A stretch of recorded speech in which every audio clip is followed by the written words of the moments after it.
Kinis, manipis, minsan, madungis, pero masarap. Mwah! I-kiss. Sexy time na. Sexy Megan! Happy Friday, yes, friend! Oh my God! Biyernes na sa wakas, sabay-sabay tayong magpasalamat. Pare-pareho tayong umabot ng Biyernes kahit na mula pa nung Lunes, hindi ka nagpapahinga. Puro ka trabaho. Overwork, underpaid. Charot! Oy, ngayong araw ng Friday, tayo ay magpa-shabu. Magpasalamat Jesus at Biyernes ulit. Yan. Shabu-shabu. Oh, wag magsusumbong ha. Hindi yan yung illegal na shabu. Yan yung shabu na dapat isinasabuhay natin. Kasi sabi nga nila, dapat meron tayong attitude of gratitude. Nagpapasalamat sa bawat blessing na natatanggap. Wow! May pa ganon? So not me naman. O, importante yan. Dapat nagpapasalamat. So, salamat Jesus at Biyernes ulit.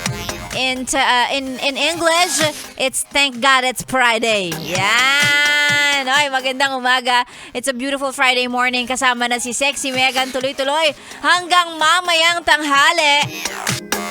Habang ikaw papetiks-petiks lang. Ganyan talaga. Di ba lagi ko naman sinasabi, iba-ibang klase ang tao pag Biyernes. Yung iba mas sinisipag kasi naghahabol. Lalo pat alam nilang may mga deadlines pag Friday, di ba? Oo, kasi tapos ng isang buong linggo, lahat ng ng mga kailangan tapusin, kailangan habulin, matapos para sa isang buong linggo. Yung iba naman, petiks na pag Biyernes kasi iisipin nila, ay next week na lang to. Next week na lang yan. May binigay. Ay, ano ba to? Sa Monday na lang yan. Sa Monday na lang po pag hindi po natapos ngayon. Hindi na aabot balik na lang po kayo sa Lunes. Alam na alam ko yan. Yung ibang mga opisina, ganyan. Diba? Dalawang klase. Sino ka doon? Ikaw yung petiks o ikaw yung naghahabol? Nagka-cramming ba? Kasi may deadline. Ayan. Kung ano man po ang gagawin ninyo, kung sino ka mang tao ka ngayong araw ng Biyernes, yung petiks o yung naghahabol, ang daming ginagawa, ang daming gagawin, lunod na lunod sa trabaho. Kasama mo kami, kasama mo na si Sexy Megan at sa mga nais magpa-shoutout.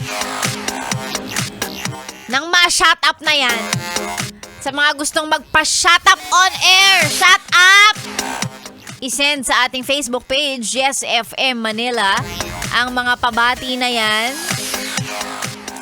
Kasama syempre ang picture. Gusto ni Sexy Mega ng katunayan na naka 101.1 Yes FM ka. Ayoko nung sasabihin mo, nakikinig ako sa'yo Ang galing-galing mo nga. Hapon ka, di ba? Panghapon. Kukurutin talaga kita gamit nail cutter.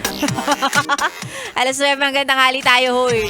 Ayan. At sa mga gusto magpabate, kung nasan ka man, pa-shoutout sa mga kaopisina, katrabaho, kasama sa bahay, kasama sa tindahan, sa palengke, sa tiyangge. Kapwa pasahero, si Manong driver na naka Yes FM. Ay, isend again sa ating Facebook page, Yes FM Manila, at maya-maya babasahin ko yan. Sexy Mega na po ang inyong kasama. This is 101.1 Yes FM. Good morning, Yes friend.